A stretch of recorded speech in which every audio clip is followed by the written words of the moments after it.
Excuse me, if you all join me in the Pledge of Allegiance. I pledge Allegiance to the flag of the United States of America and to the republic for which it stands, one nation, under God, indivisible, with liberty and justice for all. And if anybody who's going to offer testimony today, if you'd like to just remain standing, I'll swear everybody in at once sitting out for testimony.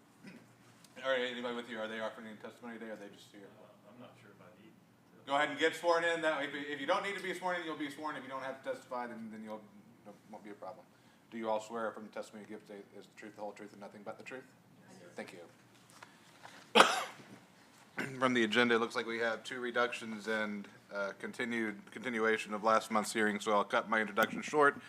But for anybody who hasn't been in front of me before, my name is Drew Smith. I am the Code Enforcement Special Magistrate for the City of St. Cloud. My role in these proceedings is to serve as the independent trier of fact. The city will, for each case, the city will present its evidence, testimony, and witnesses. When they are done, if you would like to cross-examine any witnesses, you'll have that opportunity. If you have any evidence or testimony you'd like me to receive, I will hear from the respondent. When I've heard all the evidence and testimony, I will enter an order on what I've heard today. That verbal ruling will be followed by a written order in the mail. With that, clerk, you may call. Did you have something? No, I was just going to suggest the only individuals who are here are for the St. Cloud Hotel case, so if you want to call that one. Okay, so we don't have either of the reductions here? Yeah, none of the. Okay, then we'll jump right into it. That's fine with me. Case number 2025-960, St. Cloud Hotel LLC owner Dave Fong, registered agent, location of violation 1004 New York Avenue, St. Cloud, Florida. Good afternoon, Mr. Smith. Dan Manzara, City Attorney. And you may already be thinking what I'm thinking here, but before we get into anything where we want to go today, I would like to have an update of where we Exactly. left off from, or what has been accomplished since where we left off last month. Sure, and I have that, and we've put together a short little presentation to basically address those issues. So I'm just going to, see if I can get this thing to work. Okay. So I did put in, as you know, in your order, your prior order, you found that there were two violations that existed on the property, both related to the condition of the main structure on the property, finding it there's a dangerous risk of fire collapsing, and also that the structure in its current state is a dangerous structure. And then this is the provision of the order, which I know you're very familiar with. The order included, why isn't this thing moving? Okay, so as part of your order, you provided that there should be an inspection that occurred prior to today's date, or actually prior to February 6th. You also ordered that the respondent make a decision with regard to certificate of appropriateness, as you recall, as to what direction they wanted to proceed, which was one of the issues that was needed to be resolved before they could get the building permit. And also you asked that the respondent bring to you proof that certain windows have been ordered as they claimed in the last hearing. They need to do that. And so what has occurred is that on January 26th, the respondent and several members of the city staff, the fire department, code enforcement, building department, were in the building and did do a follow-up inspection. I have some pictures to show you, and the fire chief will discuss those issues that they saw on January 26th. The respondent did submit on February 9th a request to extend the certificate of appropriateness related to the historic preservation issue. I will point out to you that after further review of that, as you might recall, there was some discussion on the size of the windows for the portion of the property that would be the restaurant. The city has re-looked at that issue and looked back at some of the approvals, and essentially the city is okay from the certificate of appropriateness of those windows, the windows that we understand that the respondent wants to install, being part of this extension of certificate of appropriateness. And I hope you're following me on that. So you remember there was I do, and where I had left it in the order was for them to go ahead and apply for the extension, and then they could deal with those windows in the newest certificate. But it sounds like the city has resolved that issue for them. Exactly right. So there's no need for them to apply for a new certificate of appropriateness to do those windows. However, we have no information with regard to whether the windows are ordered. And even though they have applied for the extension of the certificate of appropriateness, to date, there has no building permit been issued on it, on this property. So you can see these are just regular pictures. These are the pictures that we showed at the last hearing. And I just wanted to point out there was some discussion about fencing around the property. There is some fencing in the rear of the property. That's the portion of the building that faces Massachusetts Avenue. However, gosh, why isn't this thing working? Any new batteries? Oh, there, you can see there's no fencing on the front of the building that Go addresses back, it. I didn't get a good look at that picture. Okay. You can see these were the pictures that were submitted back in, at the last hearing. So there is, all that is scaffolding, and there is some wrought iron or railing in the front, but there is no secure fencing on the front of this building or on the I guess that would be the south side of the building. There is fencing on the north and south. There is fencing on the rear of the building. So, as I just said right there. There's just more pictures of the scaffolding and the wood. These are all the pictures, and this is just a refresh to the special magistrate's recollection of the pictures that were showed last. Okay. I just want to go ahead there. Okay, so as I said, the inspection did occur, and I don't know why this is happening. Where are the rest of the January 26 pictures? Are they in there? Okay. The ones from the fire department stuff should be on there. All right, I apologize for this. This is not. You have a hard copy of that, Jason? Apologize, Mr. Smith. No problem. Okay, so here we are. Okay, so at this point, I'd like the fire chief to go through, these are pictures that were taken on the inspection of January 26, which was after the last meeting, in which the fire chief was on it. So if Chief Miller could come up and address the pictures that he saw, and go through the pictures and show you what they saw when they were in the interior of the building. What button am I hitting? I guess we're hitting this one, but it doesn't seem to work. Okay, we'll try it. Maybe a better one. Good afternoon, Sir Jason Miller, Fire Chief, St. Cloud Fire Rescue. During the inspection, we took numerous pictures. However, for the brevity of the situation, we condensed them quite down to probably just a handful of maybe 6 or 8 pictures. In total, we took about 300 pictures. This picture depicts the area in front of the restaurant area, which is the 1-story off to the side that does not have fencing around the front of it. There was a past incident that we know of, I don't remember the date exactly, but it was a couple years ago, of a break-in at the location that just shows where the window was broken, and the glass is still there. Okay, but the windows in the frame, those windows have been replaced Yes, since sir. the break-in, okay. Yep. Just showing the housekeeping. The next photo, obviously, this is just showing the frame walls and the floor, that it is wood all the way through the building. Also, you can see the floor joists that are at the kind of the end of the picture there in the hallway. Again, wood frame all the way through the structure, multiple stories of it. This is one of our large concerns as firefighters, right? We're in there where it's dark, it's smoky, we can't see very well. Here we have basically where firefighters are crawling upstairs or crawling downstairs to escape from the fire if it's getting that bad. There's no lower level protection. At a minimum, there should be three boards on there to protect firefighters if they are crawling, so they won't crawl off the side, and it prevents the fall hazard. In addition to that, the materials underneath the stairwells has to be removed. That is plastic. As you know, plastic's highly flammable. This building is not sprinklered. It is not secured when it comes to that kind of aspect. A match could cause significant fire in that building in no time flat.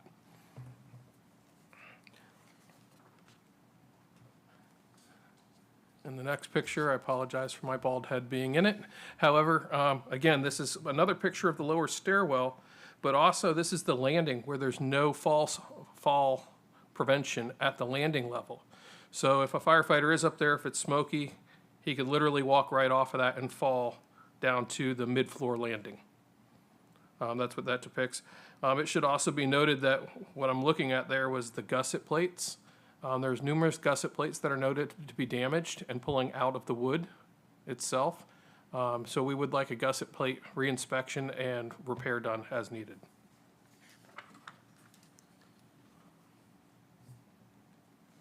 Come on. Nope. This is a picture of the elevator shaft. As you can see, they do have 2 boards across this. However, it's still a fall hazard. Realistically, what should be across there is a piece of plywood preventing full access into that area. I believe this is from the second or third floor. You can see that they have scaffolding inside of that area. That's wonderful, but that's not going to stop somebody from falling down. Oops. Again, this is another picture of where there's an open fall hazard. There's no wall built at this location. According to the Mateo there was a remodel that was approved that allowed for the changing of the stairs and the way the landing was done. However, there was never a wall put in place or any kind of fall resistance. You can literally see there the gap there where they could fall all the way through. On the other side of the second frame wall there, you'll see where there's another landing that doesn't have any fall protection for anybody who might be on that landing, where they could fall directly down onto the stairs. Are you talking about the right of the frame? Is that where the landing is? So, does this have a pointer by any chance? Nope.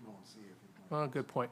Okay, so you see the wider board there that I'm kind of pointing at? Yes, To the immediate right of that? yes. That Yes. second frame wall behind there? Yes. Is where you could walk off and land onto the That's what I stairs? thought, yes, that's what I thought you were Yep. talking about. And then closer to us in that darkened area that's behind there, kind of narrower, you can see where the penetration goes all the way down to the floor Yes. below.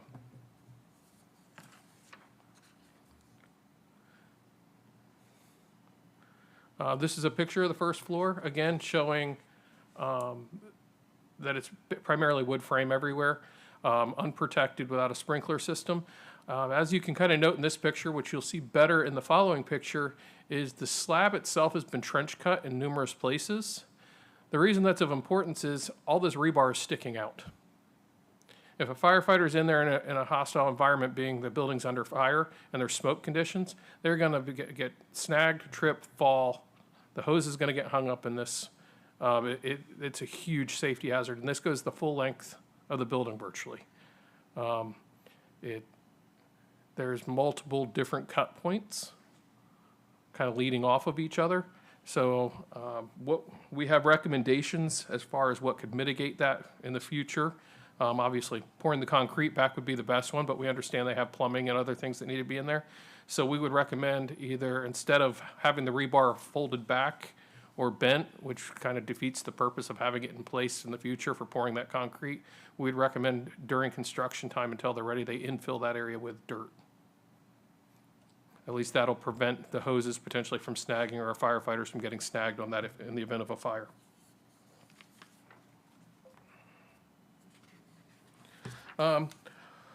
Overall, there are some temporary measures to address as far as safety issues. This is a wood frame building built within a block or brick building. It falls under special consideration. There's the system that is in place currently is a heat detection system that was approved back in March of 2021. That was approved as a temporary measure.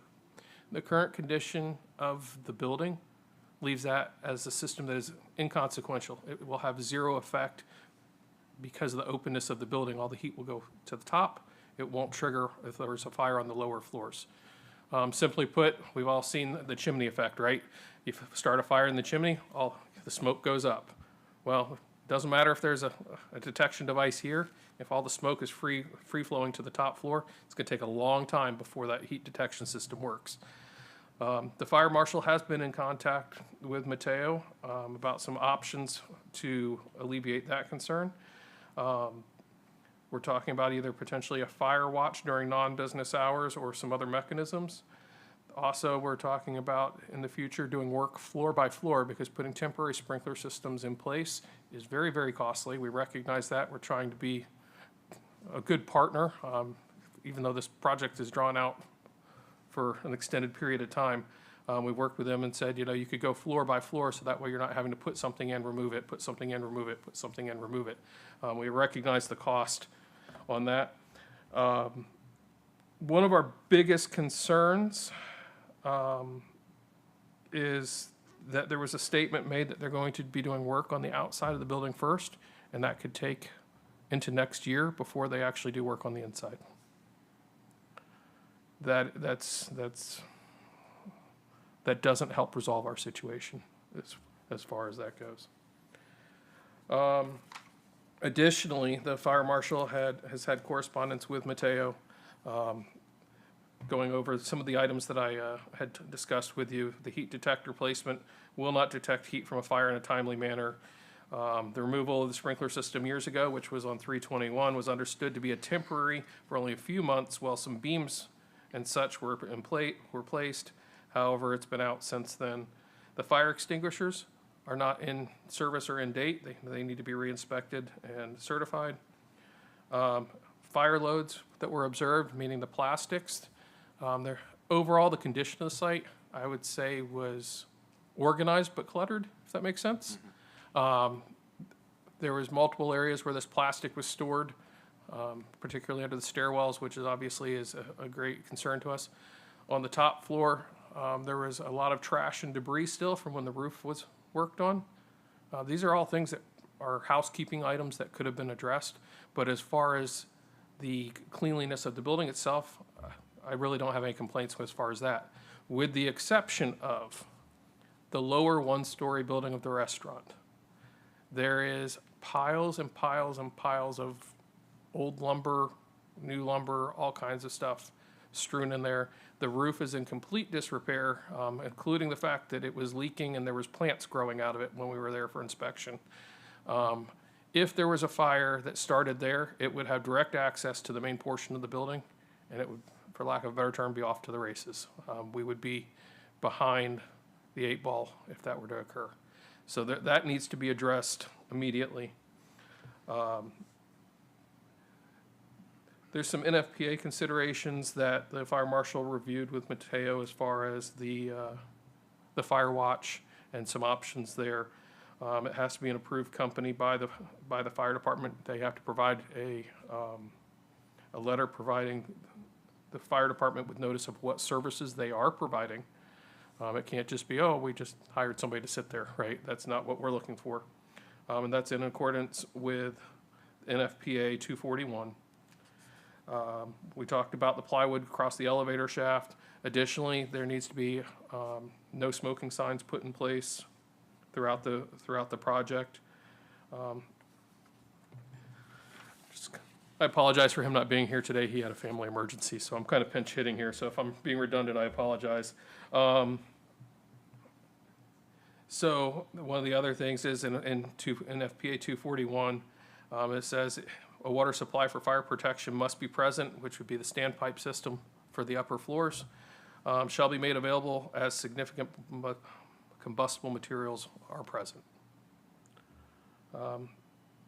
All in all, again, we're recommending better housekeeping, on-site security when there's construction workers are not present, the removal of the excessive debris, and to get progress moved to remove some of those additional hazards, being the fall hazards and the snag hazards.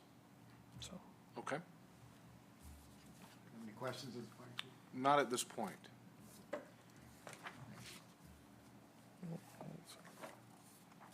I'm just making sure I hit everything, which it appears I did. Okay. Okay. We've been looking at this issue since the last meeting, trying to figure out how we want to address it, and that's why I had the fire chief get up there and speak about all these issues, specifically these, what we're calling temporary measures that would reduce the public safety issue. So these are, and he went through them all. So with that, I just wanted to go over what we as the city would like to see happen in this particular case, right?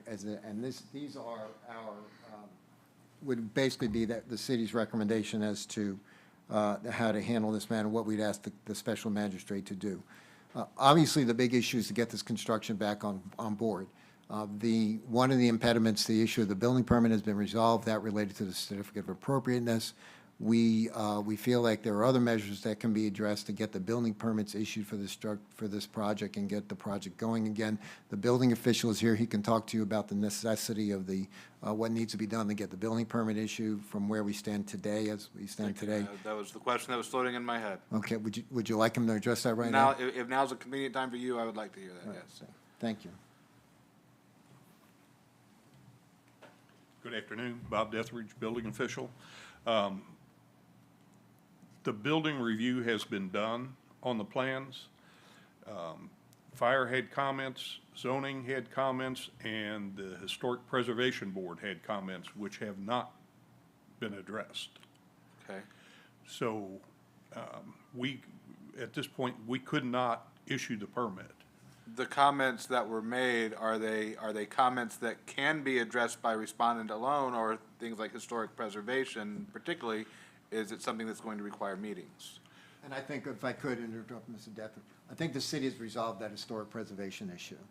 So I believe, and Ms. Streeter is here, she can address, she's with Okay. historic preservation. But I don't think that's, again, I don't think that's an impediment. Okay, so leaving out historic preservation, then, are the comments that have been received from, was it and it was fire and zoning?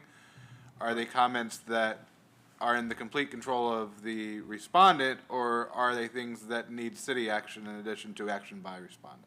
Their action that is required by the And respondent. can you tell me what those comments were? Do you happen to know? I do not know off the top of my head. Do you recall, Christina? No, but I can.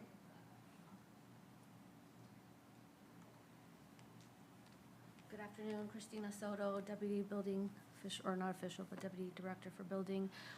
Fire had comments that dealt with his fire sprinklers that still need to be addressed. The zoning and the historic board, I believe Stephanie can speak to this, but once she receives that, we'll need her to go and approve the permit. But we are also missing on the permit all the subcontractors that are needed, electrical, mechanical, and plumbing, so we'll still. Okay, and that last part certainly is completely in the hands of the respondent. On the fire, and who's the best witness to explain this to me, I'll let y'all decide. But here's my challenge with, if fire is holding up the building permit, it's also fire that's standing here telling me they need to get a building permit so we can address these issues. And if I could, so that's why we were trying to, I mean, that's a good discussion on the building permit. That's why we were trying to present this case in this manner. Sure, I understood. We, obviously, whenever you have a building that's under construction, there's always going to be issues with regard to it. I think the issues related to fire are essentially what are the plans going to anticipate with regard to the fire suspension systems, not necessarily whether they get done before the building permit would be issued. So let me make sure, let me put it into how I'm understanding that, because I think now I'm starting to understand it. So the issues from fire were the end game, their questions about the fire suppression system when it's done, not what we're doing with the temporary measures. Okay. The head was nodding back there for the record. Right, and the temporary measures issues that we just discussed were to deal with the immediate threat to the public health, safety, and welfare, which we think is out there with the good condition of the I building. understand now. And that's why, so from the city's perspective, that's why we're making, our petition, our request today is that they be given until March 6th to acquire the permits, the building permit to do this. That within 10 days after issuing of the permit, that they take the remedial temporary measures that the fire chief just went through to reduce the public safety issues. And then that ultimately that this building and the construction be completed by September of this year to get the work done and get this project over with and completed and a certificate of occupancy issued. And that's our request today, to be able to address this issue, this long-standing issue. Okay. And of course, we did, and we did ask that if in the event that either of those dates aren't met, that the special magistrate impose a fine of $1,000 a day, as well as the administrative costs of $533.03 that have been incurred by the city. If the city is done with its presentation, if you could leave the slide up that shows the temporary measures. There's two slides of it. It's the latter of the two, I think, that I want to have in front of everybody for respondents' benefit. I'm pushing the right buttons.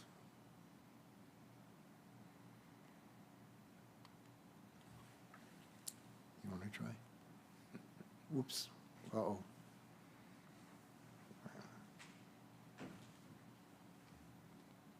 Oh, that one? Whoops. Yes, That's the I think first one one. forward, That one. yes. Right. Actually, I think it's both those put together, isn't it? So it's really those two. Yeah, it's two. So you can go back to the first one. So I think those were actually probably the more detailed ones. Okay, anything else from the city at this time? Not at this time, thank you, sir. Respondent?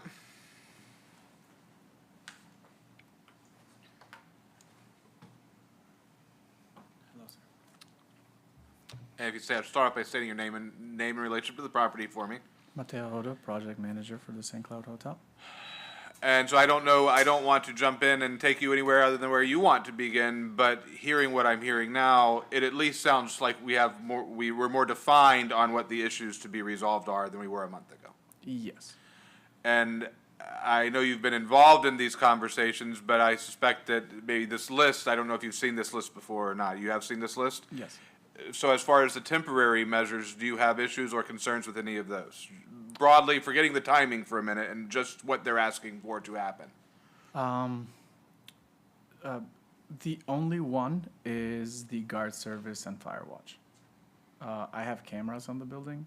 I actually contacted Corporal Fougier, but I found out that he was retired. But I wanted a report from the police department to basically prove that there hasn't been any break-ins in the building in the past since 2019 to date. There was one theft that happened during construction in 2020, but it was an internal job from one of the workers related, and the police department caught them. And the So- camera system was the one that helped resolve that issue. I will tell you, if you're going to talk to me in context of security, as in no break-in security, I will tell you right now, you're going the wrong angle for me on this. Okay. And where I am when it comes to the fire watch concern is what we all heard the chief say about the existing monitoring that's there. And what a fire watch provides is a live body who can who can see what's happening, pick up the phone, and call fire immediately. Cameras do not provide the same thing. I understand. Would it be possible, and this is a question for the fire chief, would it be possible to contact the the fire monitoring system that's in place right now, that was temporarily approved, and it's been there since 2021? Would it be possible to contact them and tell them the issues and see if they can actually extend the monitoring system with more sensors to actually detect and immediately notify? I think it's a fair question. Let's put it on pause. Let's just leave Okay. leave that for a second and let's let you continue, and then I'll bring the fire chief back Okay. up in a little bit when we have a nice break and just in your testimony. Okay. And then I'll ask him that question. But I think it's a fair question to ask and Yes. see what the answer is. I think all of the other, the fire extinguishers, I'll have them resurfaced. The stairs, more protection on the stairs for falling. All of those, I have no issues fulfilling. Okay, and Dan, can we go to the next page of this just so I can go through all those too and make sure there's no. Storage, actually, I want to mention, the fire chief was very graceful saying that it's a clean job site, and I pride myself on having a very clean job site. They probably noticed that the majority of the stuff that's in there, it's actually components from the scaffolding, because I dismantled it prior to the permit ending and to hurricane-proof the building for the hurricane season. So pretty much what's around and even underneath the stairs is scaffold netting, which is like plastic. All of that, it's basically components that once job site resumes and all of the scaffolding pieces go back into place, they will actually end up going into place, so that will take care of a lot of that. We used to have a storage container that the city had us remove the beginning of last year, where we kept all of our access storage. And then the other debris that's on the fourth floor that the fire chief mentioned is from the roof, and we were told to leave it because of our roof case. And actually, I may even speak on that. Everyone that needed to inspect the roof, including the manufacturer, which happened the same day that our inspection happened later on, evaluated a report. So now is just the mediation was scheduled for February 12th. The attorney of the roofer requested that our attorney agreed to postponing mediation to April because the roofer hired 2 subcontractors, and now they would like to add the subcontractors to the case. And the attorney recommended that we do postpone the mediation because now there will be 4 insurances that will go after to settle better than just 2. But they did say that should we choose to, we could start touching the roof again, because everybody that needed to Positive news also. yes. The window, So let me give you, while you're on the topic of particularly the plastic. Yes. Because there was a point made in the city's presentation about that, and I saw it and I heard it. And it is the combustibles underneath those wood stairs. And as I look at that and as I hear the testimony, the concerned place that my brain goes is if those combustibles light, it's burning right up those stairs. And if somebody's on those upper floors, they have no way back down. And so I think it's not, I didn't hear anybody say the plastics have to be, 10 miles away, but get the combustibles away from those wood components, especially the wood components that get people up and down in the building. That's what I heard about those plastics. yeah, and I mean, we could literally resolve that right after this meeting. That's not an issue. I'm not surprised to hear you say that. Yes. And I just wanted to put into context what I was hearing, that it Yes. wasn't about that the plastics are evil. It Yes. was simply that how they're stored and where they're stored is creating additional danger. Yes. So I was having a conversation with fire marshal. There isn't any liquid, there isn't any fire, anything that would actually spread and combust and blow out in the building. There isn't anything that will inhibit or basically blow a fire out of proportion. There's no explosives, Nothing. but there are combustibles. The whole building is a combustible. Right, it's wood.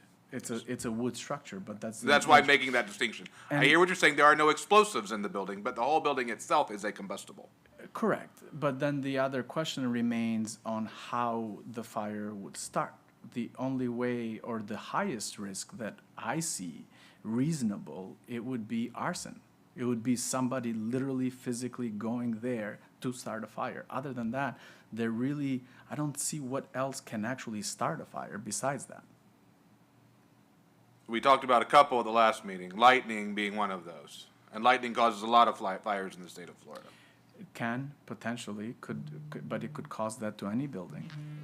What's different about this one? Where it is in its state of repair. Yes, but where it is in its state of repair, it's in the best place that it's ever been for 100 years. That may be, but it still is a dangerous building as it is currently situated. And what would make that dangerous? Well, and Mr. Smith, this was the argument, discussion we had. I understand, I understand, I don't want but, to relitigate that issue. so as you heard and as I heard at the last hearing, if drywall were there, drywall is a fire retardant. As the building moves forward in the process, it will become less of a dangerous building. But as it is situated right now, it is dangerous. I don't think anybody here is telling me otherwise. If it caught on fire, it would be dangerous to anybody in that building because it would go up like that. I do not want to be difficult, I understand. but I want to be reasonable. And I think you are being reasonable, and you've already told me that what they have asked for is able to be done. It is. And it can be done fairly quick and definitely within the required timeline of it being And done. where we are from this meeting to last meeting, and the benefit, really the benefit that you kind of leaned into at the last meeting, which was let's get in the building and let's take a look. The benefit of now being able to see what the condition of that interior is, it gives the city a better idea of what they're dealing with, which lets them work with you more, and it lets them bring what they brought to me, which is more specifics, and to narrow in, this is what we need. So this list is what they're saying, this is what we need now. Yes, and I have no issues completing the list that I understand it's making a firefighter's job dangerous. No issues. No issues with the rebars, no issues with more fall protection, no issues with the opening on the staircases in the back. And the gusset plates, maybe we need to review them with the fire chief because the architect and I were looking at all of that even prior to this meeting. So I definitely have no issue with that. I think that fire watch would be expensive. I think it's unreasonable, and I think it's specific targeting. I will think- tell you this, I represent other cities, and there are plenty of buildings in the state of Florida that are on fire watch right now. I was having a conversation with the fire marshal, and potentially with AI, we could do a monitored camera system that's 24 hours a day, 7 days a week monitored, AI monitored, and to help mitigate that and be so that it. So basically, what I'm trying to get to is let's all be reasonable to get to our ultimate goal into what we all want to achieve. We all want construction to start, and we all want the building to be safe should there be anything, and we all want the building to be kept in good maintained order and continued. As far as my question arose during the conversation because last meeting I presented you a printout from the building department, and all the plan reviews were approved and all the comments were accepted. The only thing that was standing was the certificate of appropriateness, and I handed that out. So I'm not sure where that came from today and where the misunderstanding is there. I don't know that it's a misunderstanding. When permits linger for periods of months, often new issues arise because the condition of a building that's sitting deteriorates. In what sense? Like, how would it deteriorate? Just time passes. The other thing that has happened in this case is the city has now been allowed inside the building, so they may have seen things that they were not aware of before that was going through reviews. But until a permit is issued, a city has every right to find new reasons to say, nope, we remembered something else that we need to add to the list. So then my question is, are there new comments? Because my understanding and the architect's understanding and my design team's understanding is that all the comments have been responded from all disciplines. I'll ask that question when we get done too, to make sure that the comments that were mentioned to me have been provided to you, because that will play into my feelings on the timing of what's Yes. being asked for. So the statutory evidence of the time frame that it has been under construction and the statutory evidence of the time frame that it has been vacant and a jeopardized structure, there is no debate that this building is safer today than it has been for That a long argument is period not of going time. to persuade me. It's not about persuading you, it's just a simple fact. It's not going to persuade me. A dangerous building is a dangerous building. I don't care if it's less dangerous today than it was 10 years ago. So then the debate remains really what makes it dangerous. And again, Mr. Smith, we'll renew this, and this is what we argued about last. I year. understand. You But- tell me what isn't dangerous about this building. I just saw all the photographs, and you saw them too.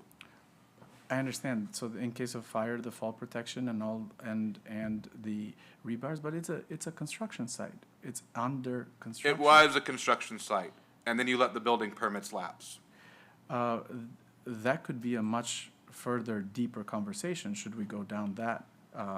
The evidence before me is expired permits. Yes. We would and not we're- be and- here had those permits not expired. Had construction not stopped, we wouldn't be here. But construction stopped, permits expired, and now here we are. Yes, so we're helping on resolving that. It's your responsibility to resolve. It's your project. I You're not am- helping to resolve I it. am You're sup- helping yourself by Yes, resolving it. But I am trying to supply everything that I'm being asked for. And you are doing an excellent job. I'm curious why we're starting to argue. I'm sorry. The only argument is that it really isn't a dangerous structure. Should someone choose to break in, yes, they can break in into any structure. It's but not even the in break-in I'm concerned about. It's the fire that starts and that building goes up like that. So And then- what I saw in the photographs is a whole lot more exposed wood than I was expecting to see, frankly. Yeah, it's under frame. It's in frame stage. And it's been sitting that way for some time That is with correct. expired permits. For the past, since July, I believe, of last year when it expired. And that is all persuasive to me. So this is where the question is then, what is taking so long to get the new permit issued? Because the city made comments in July, the architect and engineer had all the responses to the comments ready by August. They were supposed to be submitted in. The architect, Respectfully, we continue to go down. I Mr. understand. Deckridge testified about what's missing for the permit that falls in the respondent's requirement for them to submit to get the permit. He continues to go over the same issues, and the city's being extremely reasonable on this, but is extremely frustrated with the process. I understand.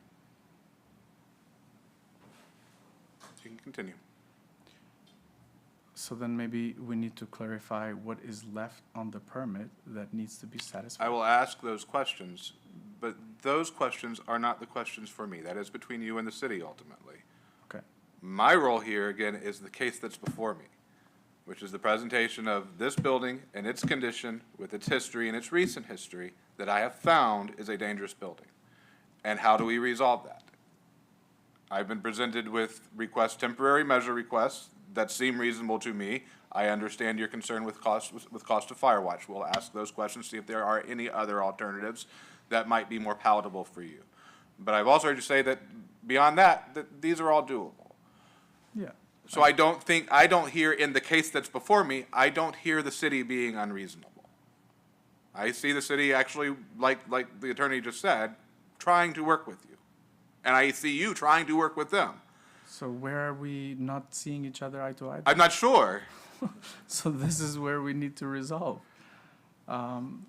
So with the list that's been provided, we'll ask the question on Firewatch if there are alternatives, but as to the work, is the requested completion date, which I believe was March 9th was the request, To obtain the building permit, our initial request was to, for the completion of the temporary, it was within 10 days. So 10 days, March that's it. 9th for the building permit and 10 days from that to complete the remedial measures. The Is that, temporary measures. is that timing doable, in your mind, or does that present problems?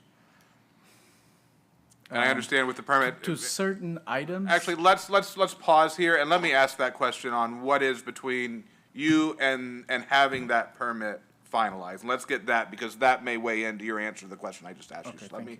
ask you to step aside, and so my question will be, whichever witness is the best one, what stands between respondent and having that permit issued? What are the remaining comments that need to be addressed?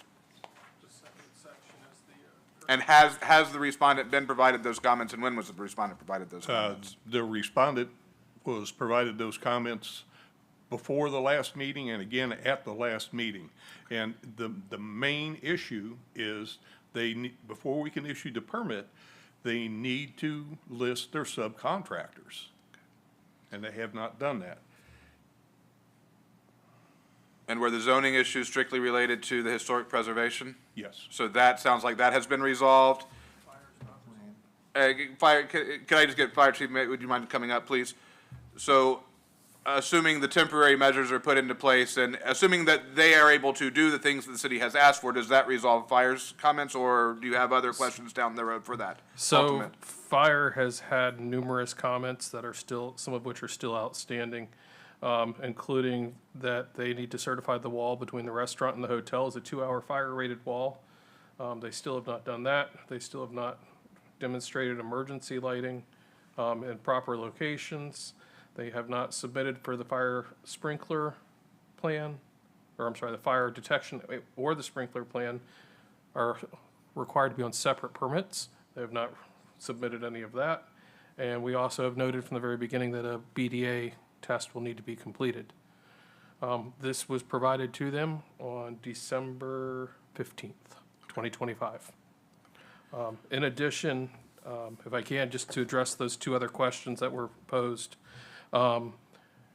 We did not provide a picture of it. However, there is numerous electrical items being stored at the site, which is not that big of a deal, other than the fact that there is another fire code violation of note that there's a refrigerator running in the building for some strange So there, reason. there is And it's- power to the building? There is power to the building. The refrigeration system, or the refrigerator itself, is plugged into an extension cord, which is probably, I don't know, 30 to 40 feet long, maybe even 50 feet, running through debris and through walls under construction, plugged into, it looks like a temporary outlet box there. As far as site security, NFPA 241 16.4.2.5 clearly says guard services shall be provided where required by the AHJ. Where required, buildings with combustible construction exposed during construction for more than 40 feet above grade. This more than meets that consideration. We understand that it is costly. As far as redesigning the current system, my feeling is the fire marshal, you know, he's a little more versed in that aspect of it. That's his day-to-day. The problem there is he would have to go through an entire new plan, submittal, redesign of the current system that's in there. But to keep the option open, and for the benefit of my conversation when the respondent comes back up, would it be, for instance, if I were to rule today that he has to have fire watch, or an alternative mechanism or means approved by the fire department, to the extent there are alternative means that he might want to pursue, would the fire department work with him as long as they satisfied an FPA? As long as it satisfies NFPA, State of Florida Fire Code, and the building officials codes, I wouldn't have a problem with it. The problem's gonna be is getting across that finish line.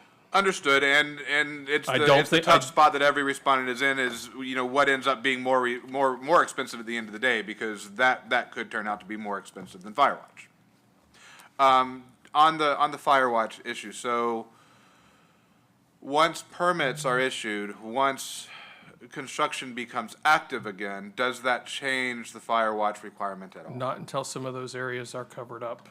As long as there's that much exposed wood, if the site is unsecured or secure but not monitored by an active system, we still have the same concerns. Nothing's changed just because it's under construction.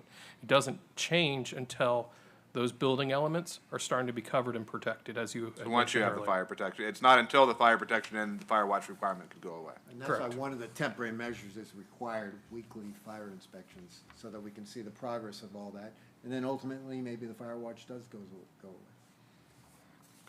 And if I may, all of the comments that we've had here, they're all available online, 24 hours a day, to the customer, For the contract.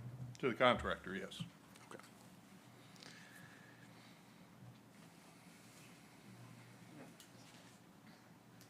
Oh, I have one. Yes, sir. I heard this, but I wanted to clarify this. My understanding, someone, I think Stephanie, you addressed it, there is some revision to the plans that's required before the permit's going to, the ones that are currently under review. My understanding that there's a structure on the Massachusetts side of the building that's shown on the plans, which needs to be removed from those plans. Okay, so we And get then- that testimony on the record, please. I'm sorry? I said we can get that testimony on the Yeah. record. So can you?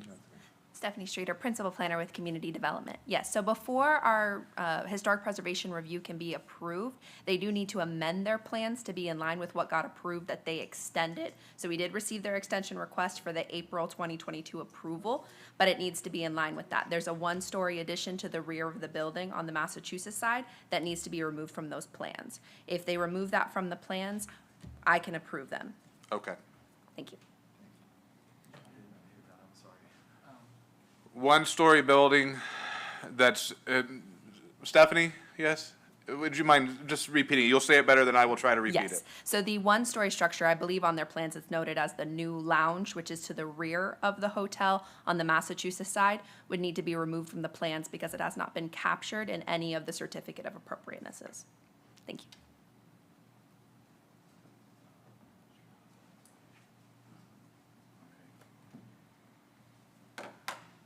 So, I'm not sure of the why behind removing those plans, because they have been in the renderings, they have been in the architectural plans, they have been in the structural What I'm hearing plans. is the same conversation we had about the windows on the restaurant last meeting, is that they're not part of the certificate of appropriateness.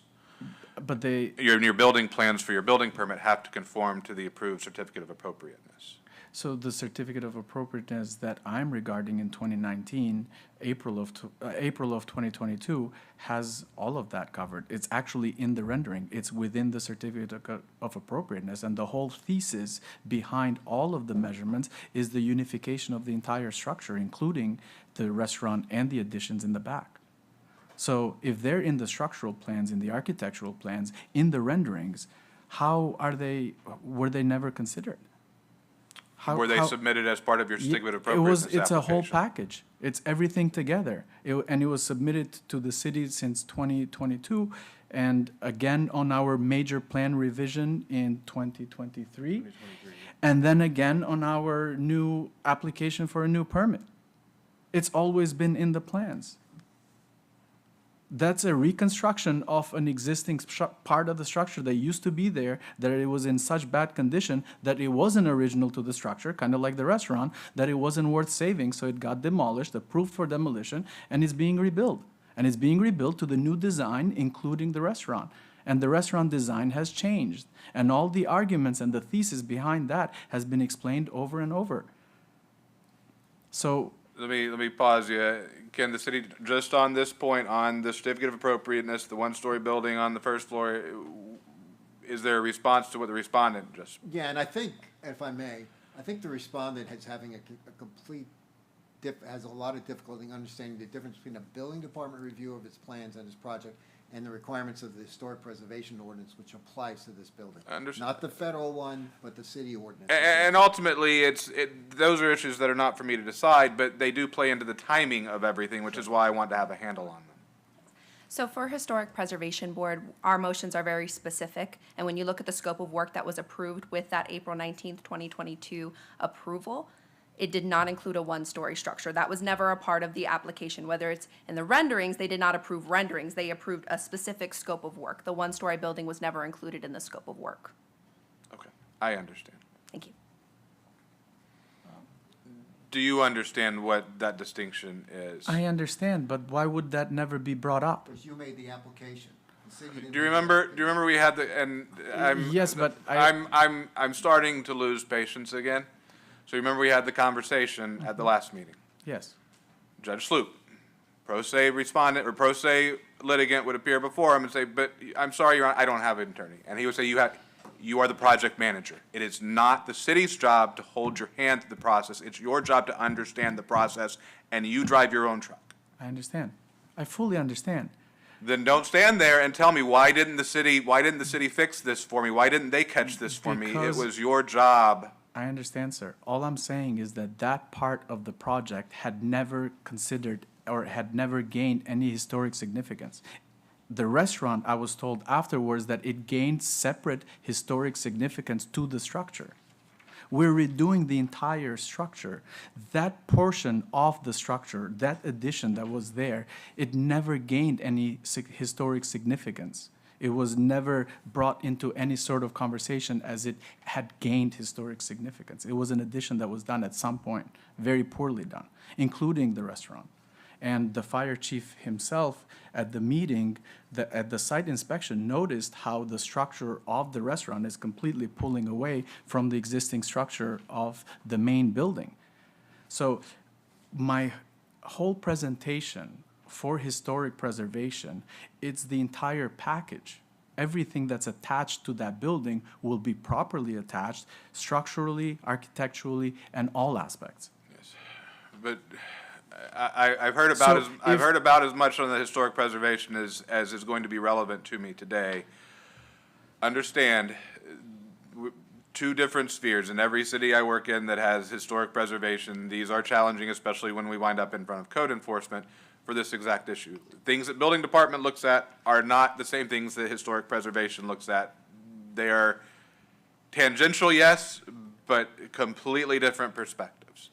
But ultimately, these are your issues to work through. I cannot decide them today. They are not mine to decide. My issue today is the building and getting it safe. I understand. And what I'm saying is that the building has had 3 certificate of appropriatenesses. In all. And thi- I'm moving, I understand the history. I cannot decide or control that. I am going to decide on the building and what needs to be done to make it safe. So we can move off certificate of appropriateness now, and I think I have architect ready to provide testimony. Well, if I may, I just. Name and relationship for My me. name is Jeff Davis, I'm the architect of record. As far as the rear portion, it's a pretty important and integral part of this building in order for it to function in the future. So I guess my question is, because we're kind of in a loop here in order to get to the next step, would it be possible to reapply or resubmit? You can always apply, And have, as we talked about the last I meeting. understand, and I saw the head nod. and I was not The answer is present for the last understood. meeting, so this is new information to me about that part not being, I guess, part of the original, because it would probably have been before my time, correct? Yes, yeah, so, well, then that answers my question if we're able to do that, but I don't know what that does to your timeline as far as, you know. Was there anything else from the architect that you That's wanted to all I offer? have at the moment.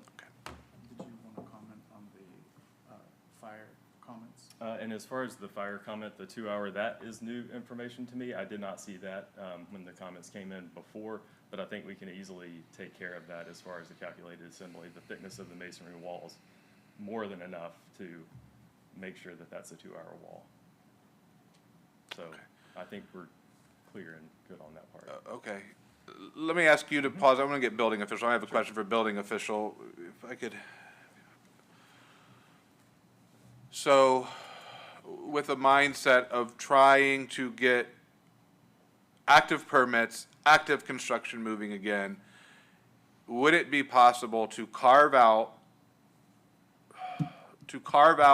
would it be possible for the respondent to carve out of building permit application the 1-story building that's causing the historic preservation problem on the ground floor, to just basically easily carve out? I don't mean new drawings, I just mean for everybody to agree, and it's, pros, somebody writes a sentence, say, we'll pull that out for the time being, and then once they resolve the historic preservation issues, again, plug it back in as easily as it was pulled out, just to get this to the permit line. Absolutely, absolutely. Okay, that I think gives us some direction, and now if the respondent wants to come back up, let's have a conversation about that. And architect, you stick around. So we can take care of that separately. That was where I was getting to. If y'all can just carve that one point out, and so that's not holding you up from permitting, and then work on it, and then just get it added back in once it's resolved, is the timeline requested by the city, at least in the neighborhood of workable for I you? would say so, yeah. So that was March 9th for permit issuance, March 6th. March 6th for permit Can I issuance? see those comments again, if you don't mind, just because I don't have, Well, you can certainly have a copy of them and have access to them. well, just so I can look, in order to Oh. really truthfully answer your Sure, question. please, I appreciate that. Take what time you need. Let me just skim over these real quick. Mateo, do you mind coming up and looking at these real quick, too? So fires comments right here. BDA, I'm not sure what that is, I guess. So- He's got that taken care of. Fire sprinkler plans, you have a guy on that already. The wall, that's an easy one right there. And then these right here, I don't know what that specifically is. The emergency license inside the stairs, I guess that's a Richard comment, so I can get with him ASAP on that, but do you see any issues about that? Getting resolved before the, right? I mean, this comment here that the fire and sprinkler to be submitted with a separate permit, when they were submitted, they were asked to be on the same permit, so we can do that. But that's just, it's Yeah, just, the BDA survey, we would have to call that's in. Larry, right? No, BDA, it's a communication system for fire department within a building to make sure their radios actually work, because sometimes when buildings get too insulated, their radio system doesn't function, but I don't know why that is But to mandatory. answer this gentleman's question, you think we're good for March 9th, March 6th. March 6th, sorry.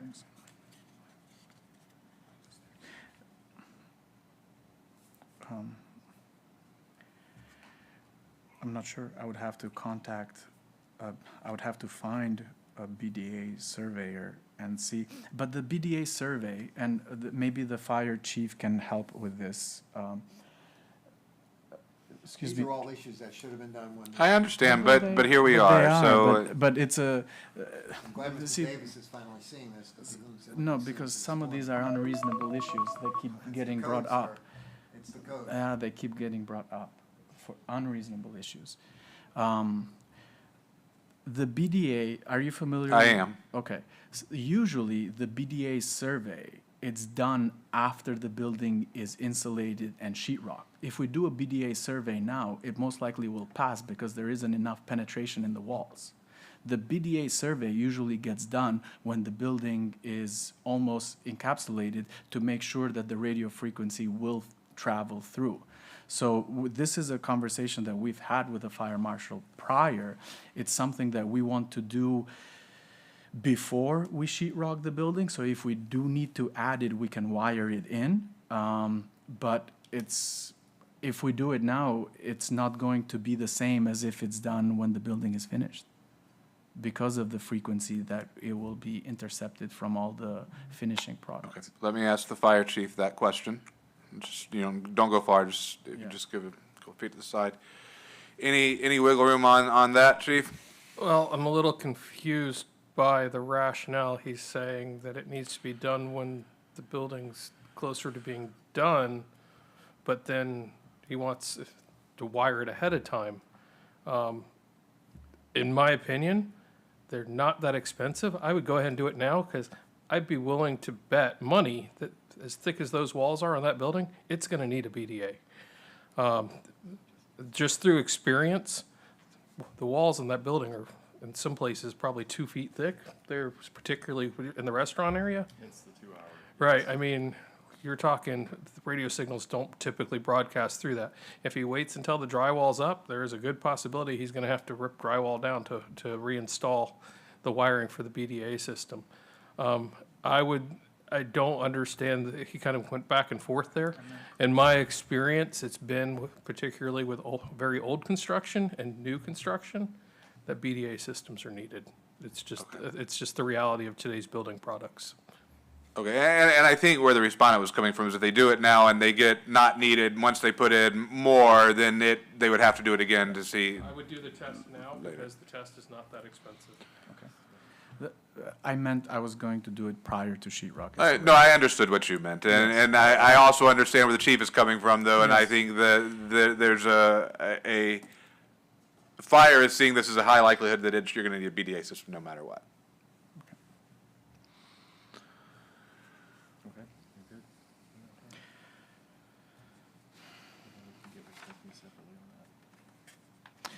Do you happen to have the printout of the permit reviews that I submitted to you last do meeting? not.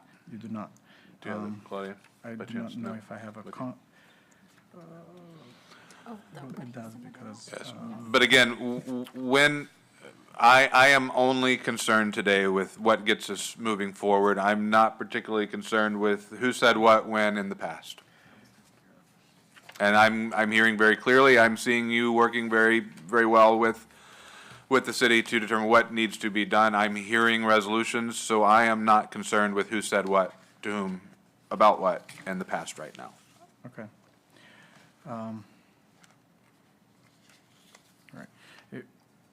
It was my understanding that everything was reviewed and it was approved and all the comments were satisfactory on all disciplines besides zoning and HPB certificate of appropriateness issue on the restaurant. That was the only outstanding Again, thing. if I may, Yes. the comments are available 24 hours a day, 7 days a week online. I understand. And he's heard it here 3 times today. I understand. I don't think that we have an issue responding to the comments there by March 6th. Okay, so I want to be clear, the city's request is not that they respond by March 6th, is that the permit be issued. Be issued and in hand And in by hand. March 6th. So then it needs to become crystal clear so that we have absolutely You've heard no it 3 times question already today. on what is needed for that to become. That is what we just finished talking about. That is addressing those comments. Those comments are what stand between you and that permit being issued.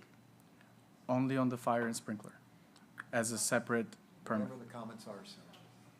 The comments that have been, I don't need your building. I can handle it. As well as the subcontractors. Yes, every comment you've received needs to be addressed between now and March 6th. These were the ones related to what we're talking about, the building, but the zoning needs to be addressed. We've talked about that here. That can be dealt with by carving out that building for the time being to get to building permit issuance. So you can address zoning's comments by simply carving out that building for the time being while you work with historic preservation if you want to add it back in.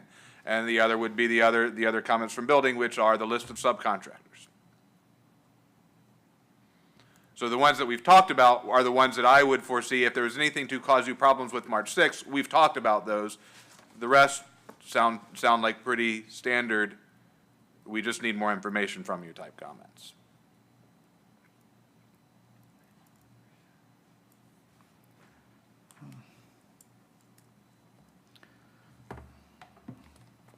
I'm just gonna check on something real quick.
You know, Your Honor, I was part of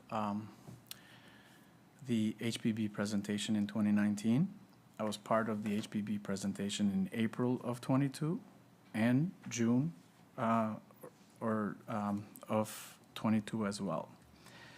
In all of the HPB meetings and approvals, You're talking about an issue I cannot decide today. no. And we have discussed a way of making sure that issue does not hold you up, so that issue is resolved for my purposes. I realize it leaves work for you to do, but for the purposes of this hearing, the historic preservation is not going to be one that influences me to do one thing or another because we have found a pathway to carve it out of what's holding you up.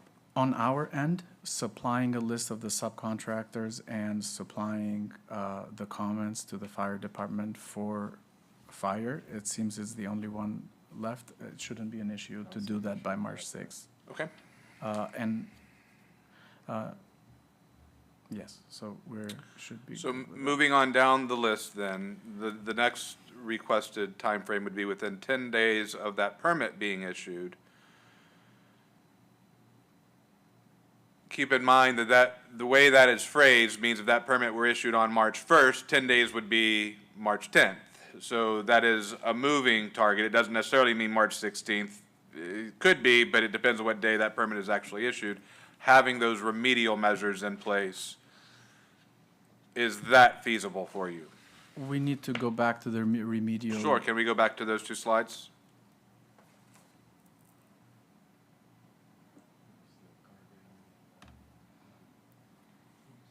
Okay. And sand in there to. So installation of fall protection, no issue. Now, I have a question for the fire chief. When we presume construction, one of the things that's left in the main structure is the elevator shaft. Instead of putting plywood across it just to cover it, I would actually like to resume finishing out the elevator shaft all the way to the roof and encapsulate it as it should be instead of doing temporary plywood. So could we, like, Could you do temporary plywood while you work on it? While you finish it? Sure. Best of both worlds? Sure. And to my question earlier, I don't know if it was answered. Can we contact the company that we have that does the fire So monitoring? here's Chief? what I kind of alluded to earlier, where I'm leaning as far as an order, because, you know, once I enter an order, I'm resolving issues. And so Okay. it's not easy to enter an order and leave things, you know, floating in the wind. Yes. So where I'm thinking is to order fire watch or another, I don't know what the fire protection system or program approved by the fire department. So that would give you, if there is something that would meet those requirements, that would satisfy the NFPA section, because they're not making this stuff up. I mean, the requirements that they're talking about are coming straight out of code, and not a code that the city creates. National Fire Prevention Code is, you know, is a code the state has adopted. It's also a national code that the state has adopted. It's kind of like Florida Building Code in that the state tells us what fire codes we apply. We don't create, cities do not create that on their own. So they have to satisfy those fire codes. So if there is some other system that would satisfy the fire code that's requiring them to ask for this, I want to give them the flexibility to work with you on that, but something needs to happen more than what is there. So where I'm leaning right now is to order the fire watch or an alternative approved by the fire department to give you that flexibility to say, hey, can we do this, can we do that, to continue working with the city to find some alternative. But something is going to be done, and if there is no alternative, it will have to be fire watch. I have a question. Last meeting, the city mentioned that should there be a fire in the building while there is no construction, there is no one in the building, they're not going to send firefighters to actually stop the fire. They would let the building burn. Is this list so that if there is a fire in the building, they would actually send firefighters and put out the fire? I will ask that question of the fire chief, but I will say that reading the list and hearing the testimony given, I would say that's exactly what they've asked for, is to make sure that when firefighters like to go into that building, that they are as safe as can possibly be under the circumstances. That's why they were making the statement a month ago that we can't send firefighters in there because we don't know what we're sending them into. Now they've had the benefit of being in the building. Now they know what the firefighter safety issues are. And now you are saying, yes, I can fix those. So it sounds like we are resolving those concerns, but I will allow the fire chief to tell me if I'm right or not. Yes, sir. As those safety concerns are addressed, we will go into an offensive mode, depending on the fire, obviously. If we were to get there and it's blowing out every window, different story. However. But that's an assessment you make in every case. Correct. That's That nothing is a particular to standard this assessment. building. We would treat this building no different than any other at that point. And to your point of the fire watch or that system, I would ask for an effective date to have one or the other decided upon. So that. Well, as it stands and what's been requested by the city and where I am leaning at this point would be that to grant what's been asked, that by that 10 days after building permit, fire watch be in place. And then if they want to move off of fire watch, if there is something else that's less expensive, less onerous on them, they would have that ability to work with you while on fire watch to maybe get off of fire watch sooner rather than later. We would be amenable to that.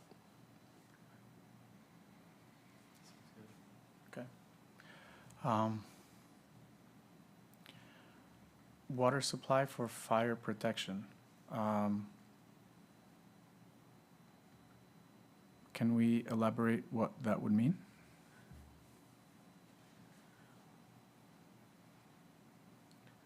I believe this has been addressed on multiple occasions by Chief Tonks, but that has to do with the standpipe and sprinkler system requirements. Obviously, the standpipes as needed for the different floors of the fire. And then, as we talked earlier about putting in those systems as the floors are finished, so that way it reduces that need to do those temporary systems.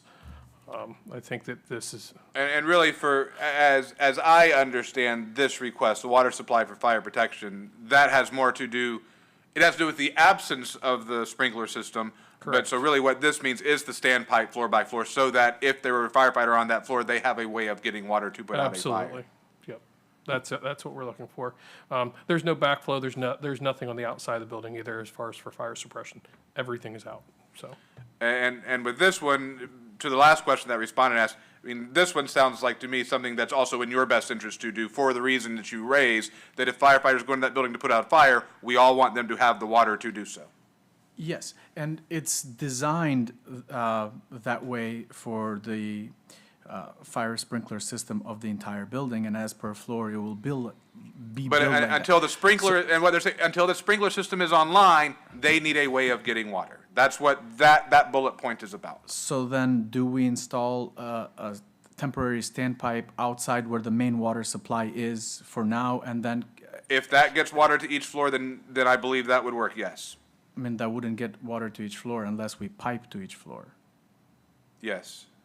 But that would happen in conjunction with everything else on the MEPs. May I, I was just gonna say, you might want to consider a temporary standby system if it's feasible to do that, and then you can work around it and then come back in with the permit. It's better than the temporary sprinkler system for the whole thing. yeah. So, I don't know, time-wise, but Okay. I will work with the fire marshal on that to have a clear understanding and satisfy him. Can we go to the other page? I thought there were 2 pages. There's a second page. there was one about the storage and. Oh, organized storage. May I ask the city to give us permission to put a storage container back in the parking lot in the back? Absolutely not. That storage container that he's talking about was not on their property.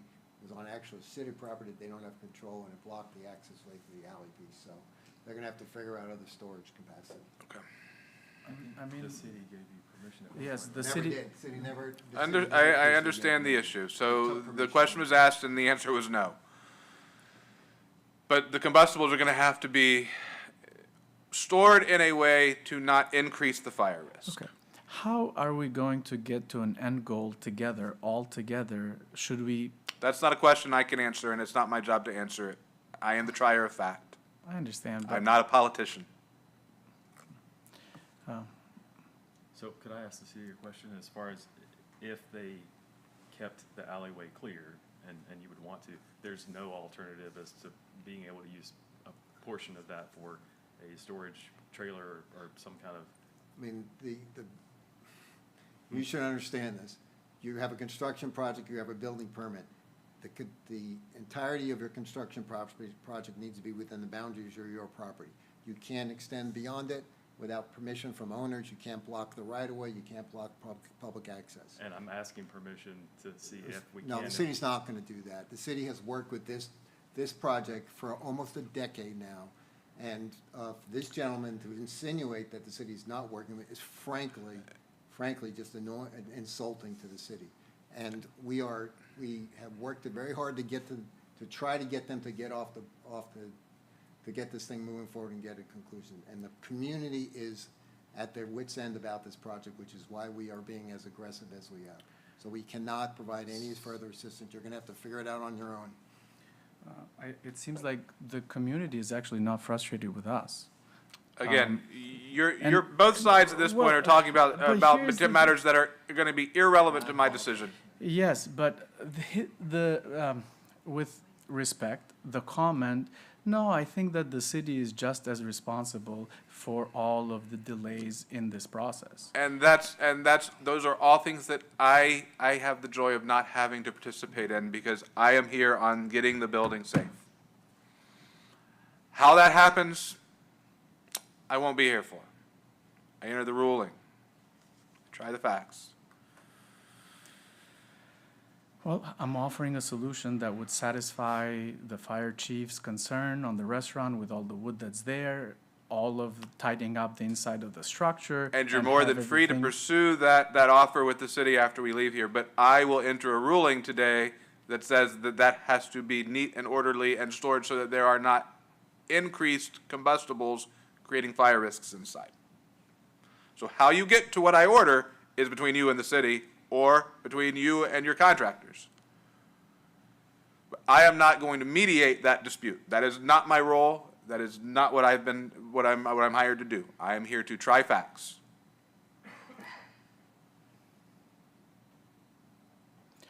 The cover and protect gusset plates.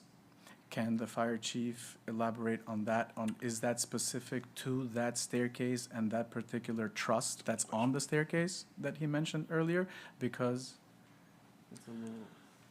So Chief, you showed a picture. Is that picture representative, or was that the issue, or is that representative of issues on each floor? It was representative of various gusset plates we saw. Some of them were peeled back. Some of them looked like they tried to hammer them back on with a hammer, which is not the appropriate way to reseat gusset plates. I don't know that I saw any missing, but there was numerous that were in various states of damage that need to be readdressed. Some of them were backed out over halfway. Okay, but so the picture was not the It was not the area of exclusive- focus. It was just a representation of the gusset plates themselves. So the issue is that the gusset plates are compromised, not so much that they need to be covered and protected, correct?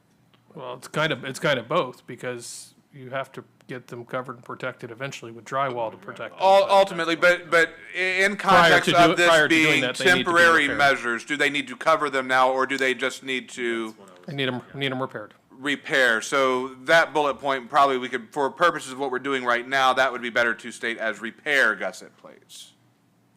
Yes. Thank you. Yes?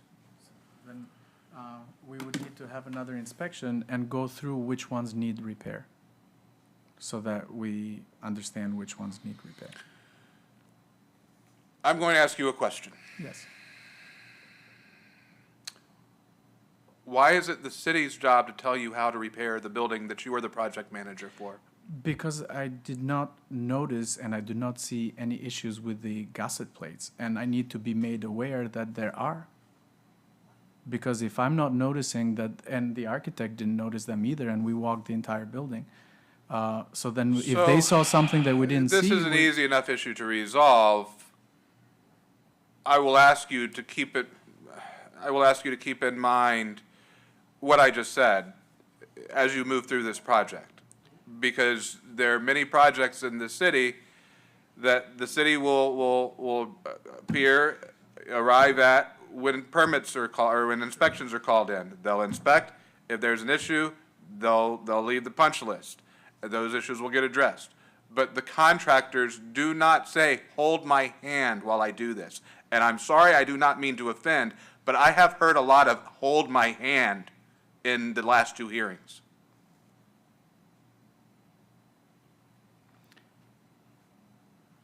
So, this is an easy issue to resolve, because part of my order will be for you to allow the city to inspect and make sure that you have installed the temporary measures appropriately. That inspection should occur by March 6th. My suggestion to you then would be that you get those gusset plates fixed sooner than March 6th, and what you think needs to be done sooner than March 6th, call in, ask the city to come and inspect. That way, if they say you missed these three, or you missed those over there, that you have time to fix them before March 6th arrives. No offense taken. There is no need, no offense taken.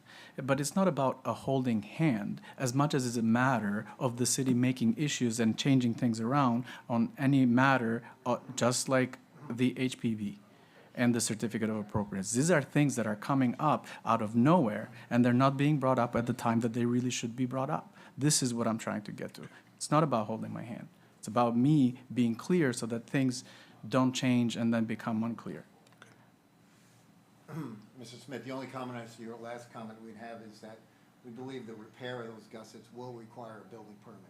So to have them done before the building permit is issued might be problematic to be able to address those. The fire chief. I'm sorry, and that was my misspeaking, because I said March 6th. It would actually be within the 10 days from March 6th is when that's supposed to occur, because a lot of things in that list is going to be dependent on that building permit. Yeah, that was me misspeaking. So actually, you would have between building permit issuance and the 10 days following building permit issuance would be when those gusset plates would need to be repaired. But my comment still stands, have it done before the deadline, so that if there are a few that got missed, that you have time to fix them.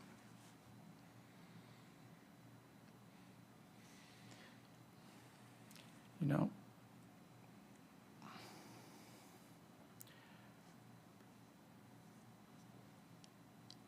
the truss package passed inspection from the building department on the floor trusses and the roof trusses and all the gusset Building, I plates. know what you're gonna say. So- I don't think I need to, the length of time this has sat without moving forward, every day it sits with those things exposed, the weather affects them. No, sir, it wouldn't. I mean, if the structure sits like that, the structure can literally sit like that for 100 years without an issue, as it is standing today, on the bricks and on the entire structure. Well, what I have is testimony that the gusset plates do not meet code. So whether they have fallen into disrepair over time, or if they weren't installed properly and missed by an inspector, we'll get it fixed now. Okay.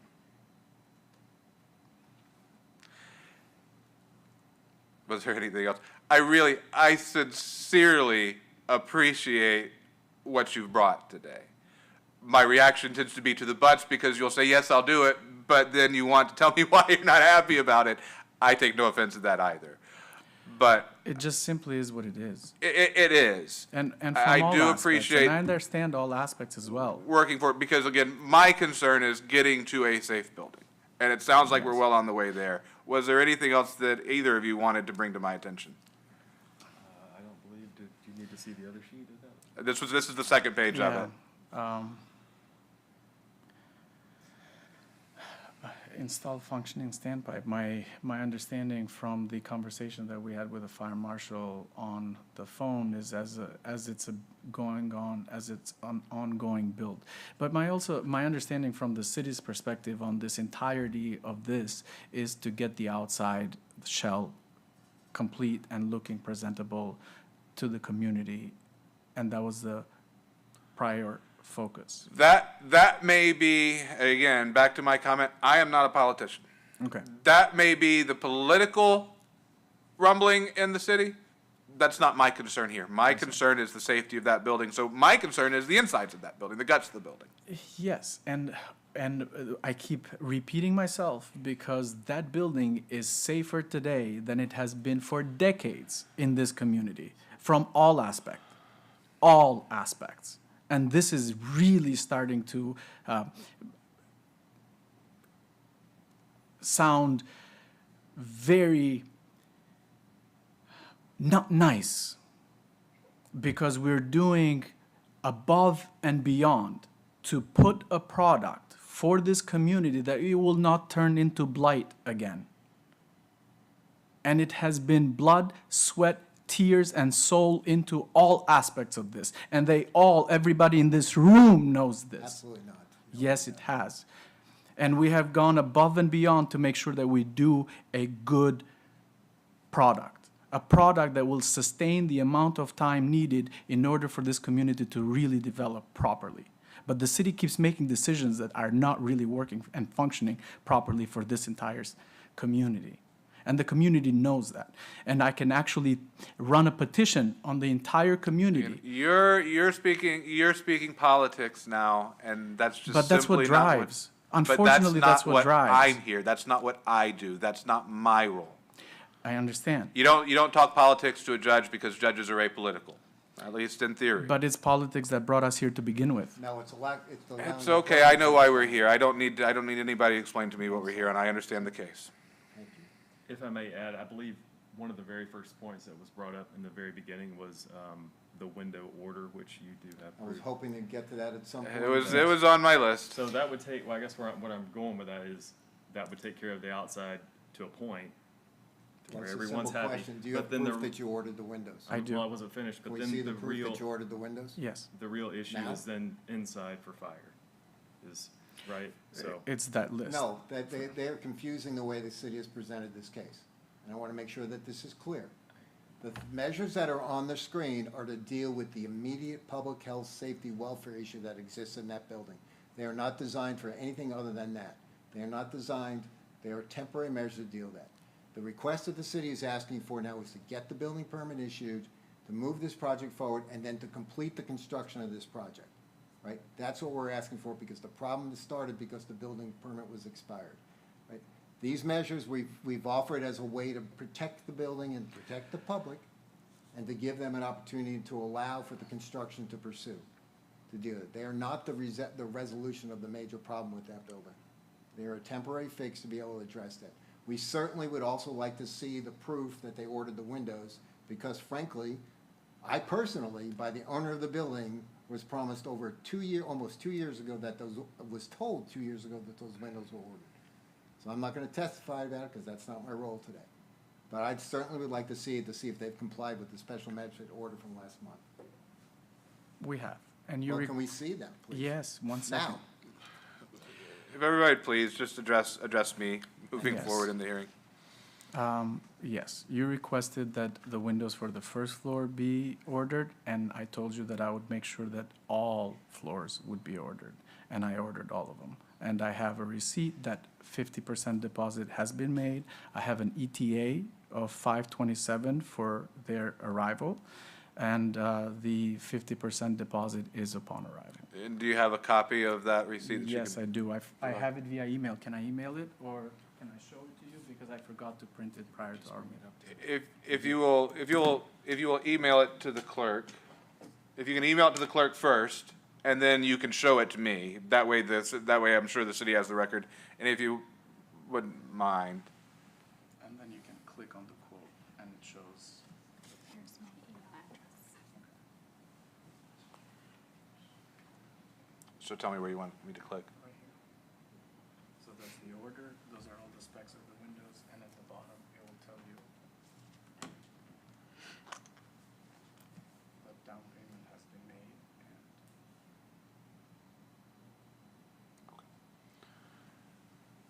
Counsel for the city, would you like to see? Yes?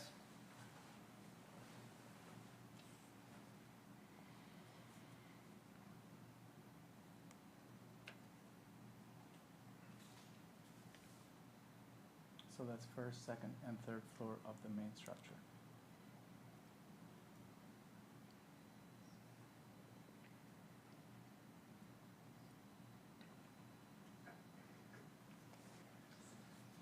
So, Your Honor, I have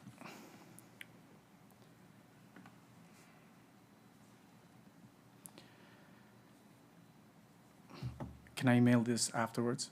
If you actually email it now, that way I know it gets done. Okay, 1 second, please.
I just want to make sure, can you please verify that I typed the email address correctly?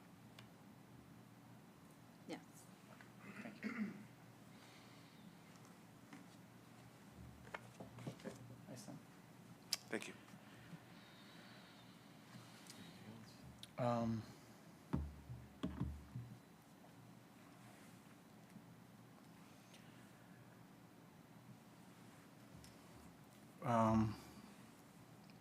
Can we go back into, so I think I have a clear understanding on The this. temporary measures. Yes. Can we discuss what the city is asking and the timeframes? they're Yes, asking? and that was the next place I was going to. If we could put the slide up with I think there were three items. Yes, that's it. Let me tell you where I am at on the September 6th. Given the history, I think building in an end date is appropriate, but I would include in that, in my thinking where I am right now, the ability for it to be brought before me if there were good cause for an extension. We have an active hurricane season, things like that, because there are things that happen in the world that can give good reasons for a job to slow down. If the job is simply my contractor didn't move as fast as I wish my contractor would have moved, that may not be a good reason to me, although you may still have the right to ask me. But I would build into, if I were to give a hard date for completion of project, I would build into that the ability to come before me and present good cause for that date to be moved back once you had time to be into the build process, in case things that were genuinely unforeseen and unpredictable were to occur to slow down that process. Or there could be issues that come up that the city is working with you on, and both parties might come to me and say, yes, we want to extend this out. So that hard date that they've asked for, I already have in my thinking that there would need to be some means for you to come before me again and say, can I move that back? Here are my reasons why. I agree. I mean, that's an unreasonable date Why is it unreasonable for completion? because of how much it's left there and the nature of the building. You see, a lot of this goes without consideration, the actual structure and the difficulty it is in order to complete any aspect of this project on this structure. It's an existing building, and How much time, how much time do you think is necessary for the completion of the work to be done to that building? The city, because we're talking 7 months the city has put out there. yes, but that has the additions in the back to be built, that has the restaurant to be rebuilt. It needs fit out on the mechanical, electrical, and plumbing, which is not gonna be easy on that building because it's a existing structure. Don't tell me what needs to be done, tell me how much time you think you need to do I it. think it needs 12 to 24 months to be really done properly. The roof on this project has taken over 2 years to complete. And we stand in a lawsuit for this roof in order to actually make sure that it's a good roof for this. Were you aware that we gained a CRA grant to do the facade on this building? And we started working on that facade, and we started working on that roof, and we've paid twice for a roof to be done, that we protected the grant and to make sure that it's done properly. And That's all. I understand why you offer it, but none of it is relevant to what my role here is. well, it becomes relevant to the, When I talk about how much time does it take to get the building done, I mean how much time does it take to get the building done? I That's- don't care about the history. I just want to know a reasonable time to get the building done, and I hear 12 to 24 months. I'm inclined to say, okay, then let's set 12 months as the end date, again, with the open end that if there has been something unforeseen, something unpredictable, good cause for an extension to have the ability for the respondent or the city to ask for that date to be extended. May we address that? I will offer both parties the opportunity May to you- address I that. think you're right in that time frame. So, given the nature of how this is a different type of project, it's not necessarily a new build, whereas a new build, you probably could get that in 7 or 8 months. I think, given its existing nature, 12 to 24 is probably a very good estimate. none of the aspects of this structure are an easy one to complete. This is why this structure has been a problem for this community for decades prior to this ownership. But I will say a lot of the most challenging things the big hurdles have been tackled Yes, at great expense, but they are there. You know, Your Honor, So let me let the city respond to, I have thrown out the number 12 months, which is where I'm leaning to giving you some more time. But I'm not willing to give 24 months. I am open to 12 months with the ability for you to show me good cause why that should be extended once you're deeper into that build process. And so if I could ask you to take 2 steps to the side, let me offer the microphone to the city to see what does the city have to say about 12 months. Thank you, Mr. Smith. So back up to say, our recommendation that's on the screen today was because this project has been going on for a considerable amount of time. I understand. So to say it's a 24-month project is right, but this is. But the a statute section- requires me to give a reasonable I got time it. regardless of the history. I got it, thank you. So I think the city can address the 12-month period and would be acceptable to that if we could get some sort of inclusion in an order that almost has milestones. The problem with this project from the very beginning is that even when it was mentioned, the CRA, even when we were working with trying to provide them financial assistance to get this project done, they refused to agree to milestones. So with that being said, I think we could agree with the 12 months period. We do that. They mentioned that the windows are supposed to be in May. That's when the ones they ordered. If maybe we could set a time frame to get the windows into that structure, that's a lot sooner than 12 months, so that we can see some sort of progress, at least on the exterior of the building. From the pictures we saw today, we agree with you, the interior is in difficult condition. And from I would agree with Mr. Davis's comments, it's going to take a lot of work to get that done. So I think we would, if we could look at maybe a phasing of it. Here's, I'm going to go a direction that neither party is going to like, I think. I hear you, but I think getting to a confident phasing program today is, I think, more than we can accomplish. I don't think we have the right brains at the table, frankly. It probably a contractor need to be involved in that conversation because I understand the respondent has to phase their own work so that the trades aren't stepping on each other. So I think the addition of 5 months is reasonable. I understand the history, but again, as I said, the statute requires me to give a reasonable time. I think that 12-month time frame is shorter than you want, but I think it's workable. I think it's a little bit longer than the city would like, but I did have concerns at 7 months for the extent of work, for it to be done well and done right, which everybody wants. I think a little bit more time on the hard completion date is helpful to the whole process, as well as the likelihood of the order being ultimately complied with. So that's the part that nobody is going to like.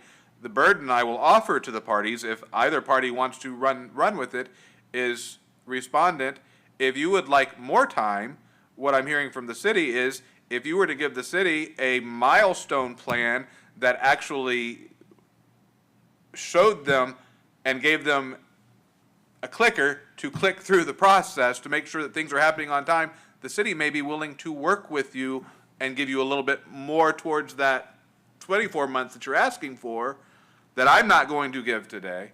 So you might be able to achieve with the city the more time you're looking for by working more closely on phasing that construction so there are benchmarks they can point to and say, yes, it's moving along, we feel comfortable. Or better yet, what I could do today is I could put that into my order, and that I could provide that I will set it at 12 months, but if the parties want to come before me and offer a new phased plan that allows the respondent what the respondent wants, which is more time, and the city what the city wants, which is more certainty, I will absolutely amend my order to extend that time. That's acceptable to the city.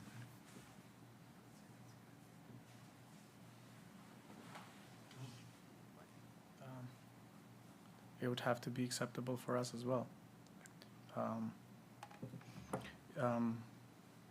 Even though I think the suggestion that a city attorney brought is to focus this year on the exterior and the facade, it would be, I think it's very reasonable and understandable. It's important that the facade of this building gets done properly. It's a lime brick and a lime mortar, and it will take a lime plaster to complete that facade. But once that facade is complete, that building will look like that for hundreds of years. It's self-repairing. It's already started to self-repair the bricks. Lime functions differently when it comes to fire, when it comes to water, when it comes to air, to anything. It's a live product.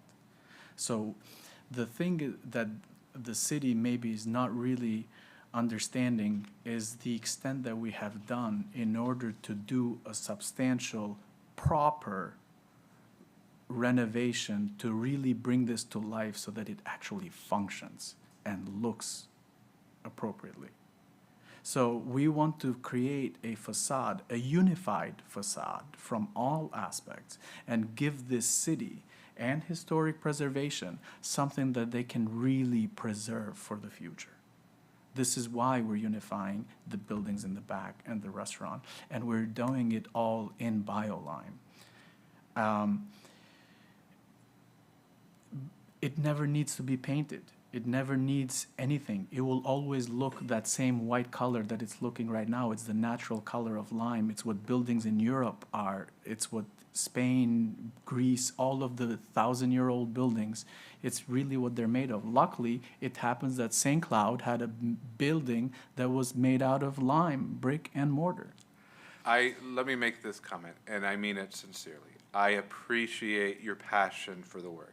I appreciate your artistry in the work. And so I'm going to make a plea. Work with the city on time. Get the permit issued. Get progress moving. Meet those timelines so that you can engage in your artistry and passion. Because unfortunately, when things wind up before triers of fact, we're just hammers. We are problem solvers. We don't worry much about the artistry of something when we're looking at an unsafe building. So work with the city so that you can engage in your artistry. Because when things wind up in front of people like me, we see we have to. It's our role to see the world in black and white. We don't get to deal in gray because we have to enter an order at the end of the day. I understand. And I am working with the city. And the city is not really, in all truth, the city is not really upset with me or my performance. The city is upset with the overall completion of the project. The way that they look at it, it should be completed. Yes, and that's what I'm telling you. Yes. Is if you're before someone like me and say, I need more time so that I can engage in the art of it, somebody like me tends to say, nope, you've lost the opportunity for the art.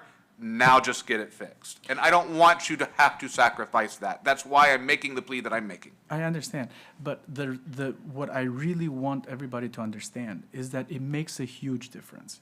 You know, somebody can... Again, now you're talking just things that are not persuasive, can't be persuasive to me. It's just not my role in this. That's politics speech. I'm the black and white speech. Yes, but we tend to not be mindful of the decisions that we make and the things we do. And this is what I just said. That's why I made the plea that I did. Okay. When you wind up in front of a magistrate, when you wind up in front of a judge, we don't make room for the art of the world. And I'm not saying that as a positive, I'm just saying it as a practical reality. So I'm telling you, get the timing issues resolved so that you have time to make it art. Because if you're in front of me or if you're in front of a judge, they're not going to care about the art. They're going to care about the safety of the building. That's just the role that we sit in, people who are sitting in this chair like me today. Yes. Yes. So that's my plea. So it sounds like we've worked through the issues. I'm going to ask you to send me your draft minutes as soon as you have them.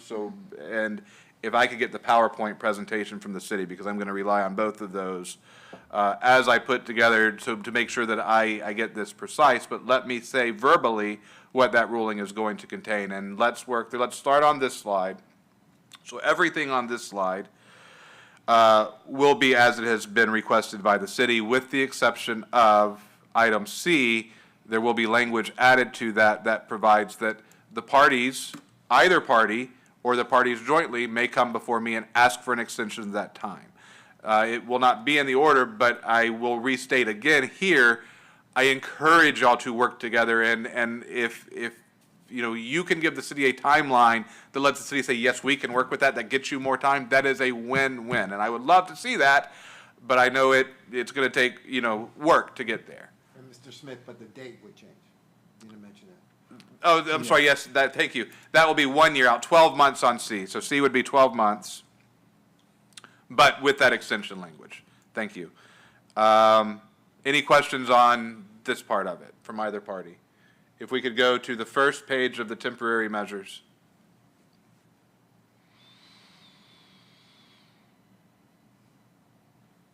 So, on guard service, or the fire watch, really the fire watch item, it will be fire watched, but again, putting into the order the possibility that if you and the city agree on an alternative to fire watch, that is also appropriate, if approved by the city.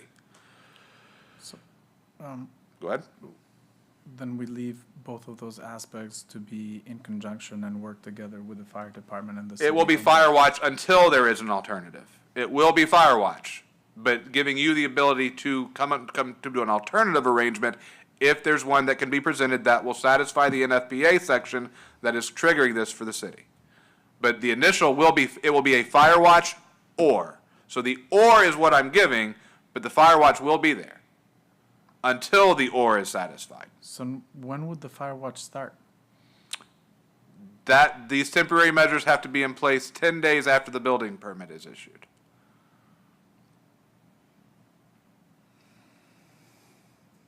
Why the or might be better known, the alternative means.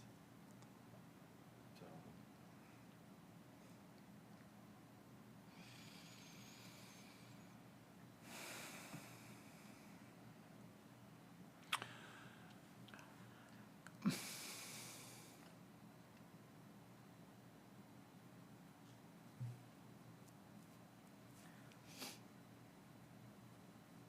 Was there a question? Was there any question about that, or I can move on?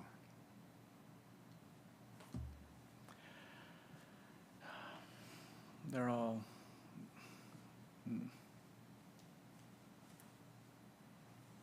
At this point, I'm not asking if you like it or not. I'm simply stating what my order is and making sure that there is an understanding of what will be in the written order. yeah, there is a clear understanding, whether it's reasonable, just functioning and all, that's, unfortunately, it's the nature of where we are, and it's the exercise of power, and we have to conform to that because we need to, because it honestly, in all honesty, it's too much. It's too much. I have a friend that's a fire lieutenant, and I presented him that entire list without having any judgment, and his feedback was, somebody's mad at you. And it's the truth. It's really what it is. So we will work together, but ultimately we're trying to get to an end goal.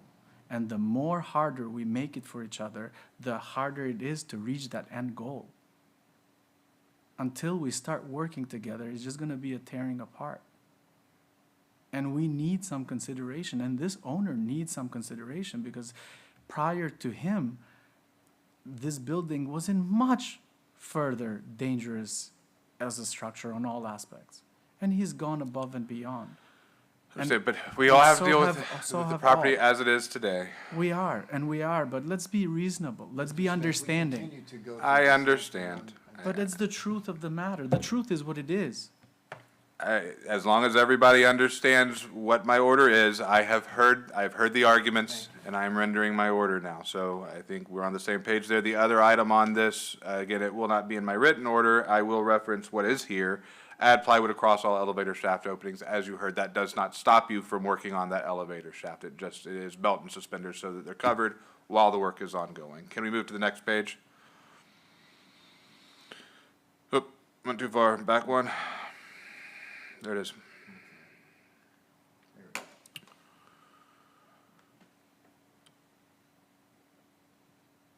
there's this is the second page of it, and the one bullet point that I believe is modified here through the hearing, what we've modified has been the bullet that says cover and protect gusset plates. That will be simply repair gusset plates. I don't think there were any other questions on any of these items from either party. Are there any outstanding questions on this page? No, sir.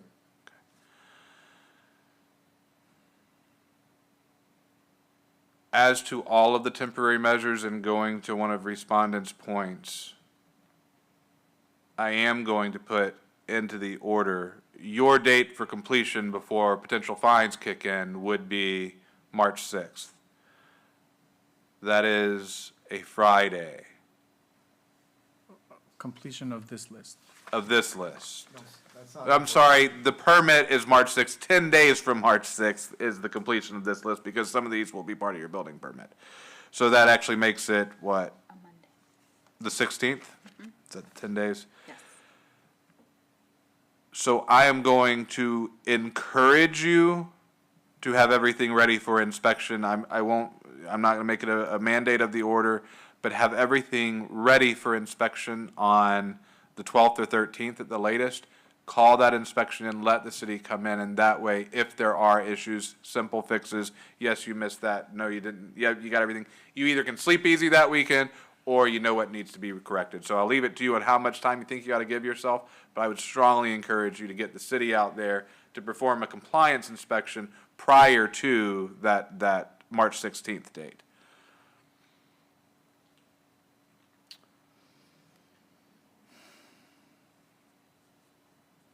On the fines, can we go to the fines page? I know the city has asked for $1,000 a day.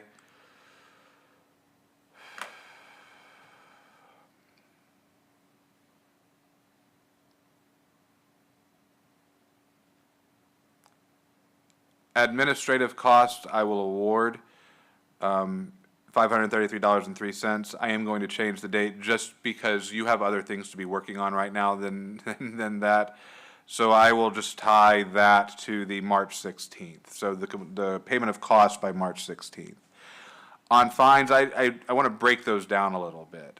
On these temporary measures, so the building permit, so that the temporary measures, safety measures can be implemented, I will assess that $1,000 per day if my order is not complied with. This means that if you fail to get the building permit in hand by the time required, or you fail to complete the temporary mitigations by March 16th, that fine of $1,000 per day to be imposed for each day it remains in violation until brought in compliance. On the back-end date, I'm going to reserve on the issue of fines. There's just a lot between now and February, whatever 12 months from today is. And if I were to see just a project that was being ignored and not moved, I might be inclined to impose significant fines. If I saw a project that had been working hard and had just missed a timeline, I would feel differently. So I am going to reserve on the amount of potential fines for missing the 12-month completion deadline. May I? Yes, sir. Herb, could we request that we would request that the special magistrate, including there at least the option of the city to come back in front of you to address. Up to the statutory maximum, and that is, and if I'm. Talking about, I'm sorry, I didn't mean to interrupt. Oh. During that, because the permit could be issued and then the next milestone date is 12 months down the road. If there's no progress in the first 6 months, we'd like the opportunity to come back in front of the special magistrate to consider fines, in which case the respondent can show that there's been progress made. A fine for what at that point? Well, if I'm. Fines accrue for failing to comply with my order. Unless and until I have an order that has benchmarks in it, Okay. the benchmark is 12 months. Okay, all right, I understand, thank you.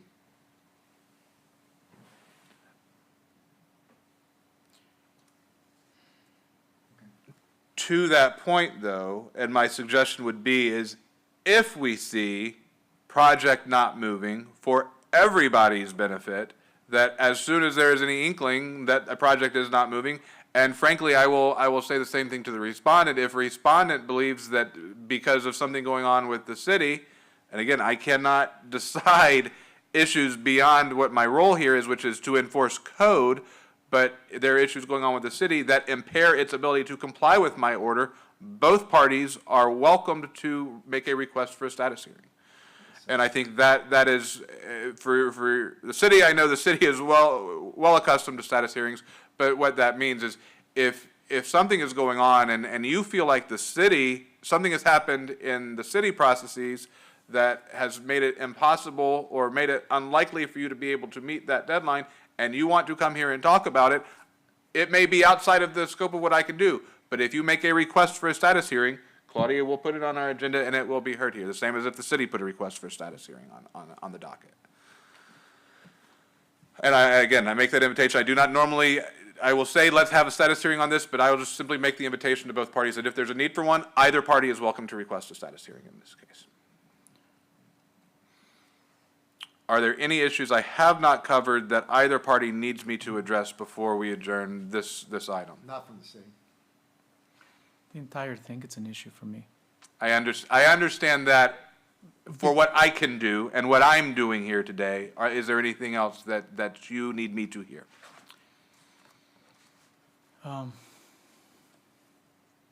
Yeah, there is. Like, the reason why we're even here is because of the city's choices along all of this aspect and us being here when it comes to the expired permit, when it comes to all of this. And I have But here we are. Those are issues I cannot decide. But here we are with a plan to get to the finish line. Are there issues with that plan? Is there anything about that plan that I'm missing that you think I need to include in the order? I think the plan, I understand you think it's not fair. and I think the time period of the plan, it's too short. I think that maybe you can make the plan to a year for the entire outside to be finished, and then another year for the rest of the project to be finished. That would be more Right fair now, and reasonable. I me. think 12 months is reasonable. It may be on the short end, it may be a speedy project. But for a project, and this is why I made the statements that I did, the work and the art, you want more time for the art. I want more time to do it right. Because Understood, but I want the work to be done. Yes, but So- it matters on how the work is done. You know, if it wasn't for me, that roof would have been done. That roof would have been done 2 years ago. But how would it have been done? What would it have caused for There's the nothing you're building going and the to say that is community? going to move me off of 12 months with the ability that for good cause to extend that date. I would highly encourage you to work with the city on a benchmark plan that lets them have the comfort level to give you more time to do it in the way you think it needs to be done. To do it in the right way. Like lawyers, put 5 lawyers in a room, you get 5 different opinions. That's the, Creative professionals are no different. but And I cannot decide that issue. I have decided the issue that I'm going to decide. So I'm not going to have any more conversation over 12 months or 24. It's 12 months for now. Work with the city, get the time you want.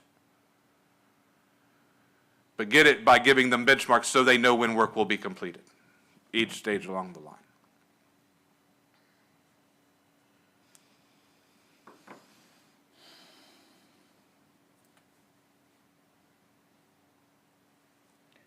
it's,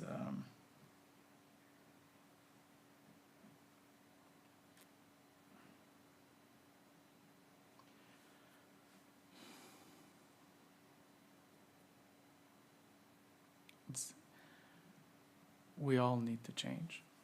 We all Mr. need to. Smith, I respectfully ask that the meeting, you made your ruling, this is just, we is- have other cases to get to. And we do. I understand the frustration. I do. But what I can do here is what I can do here. I cannot, if I could, I would. I would fix all the issues in the world. I cannot. Right now, I'm dealing with a building that now has a plan to get safe and get finished. Yes, and this is where we stay hung up because th- there really isn't anything major that's unsafe for that building. And once it resumes And I construction, disagree. should we be left to a certain degree? And as a statutory evidence, it's actually much better now than it's ever City, been. I know. And that I can prove in many ways, in many pictures. We've had the evidence, we've had the testimony, I've made my ruling. Are there any questions about my ruling? What choice are we given? That's a hypothetical. Thank you very much. Thank you.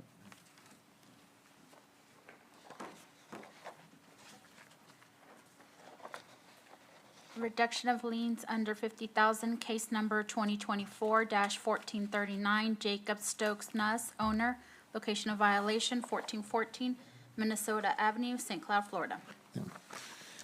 Mr. Smith, this is a request for reduction of a lien. The lien exists for the, with regard to some construction work that was done on this property without a permit. The permit was ultimately obtained, however, the lien accrued to $23,500.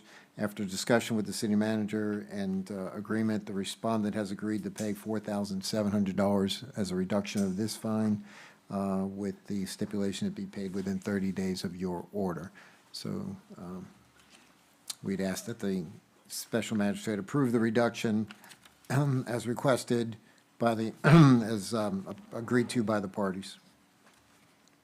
That request is approved as agreed by the parties under the terms agreed to by the parties. Thank you. Case number 2021-483, Ricardo Rodriguez Santiago, owner, Mayra Paola Cox Miranda, owner, location of violation 2730 Parkfield Road, St. Cloud, Florida. Again, this is a case for requesting a reduction of an existing fine and lien on the property. This had to do with a fence being constructed without a permit. The permit was ultimately obtained, however, a fine accrued with administrative costs to $7,424.90. The parties, the city manager and the respondent have agreed that the fine could be reduced to $1,236.95, provided it's paid within 30 days of the special magistrate's order. And we'd ask that the special magistrate approve that reduction. Yes, and it's approved on those terms. And that's all we have. Next scheduled meeting, March 18, 2026. Anything else from the city? No, sir. Thank you. Clerk, anything? No. We are adjourned.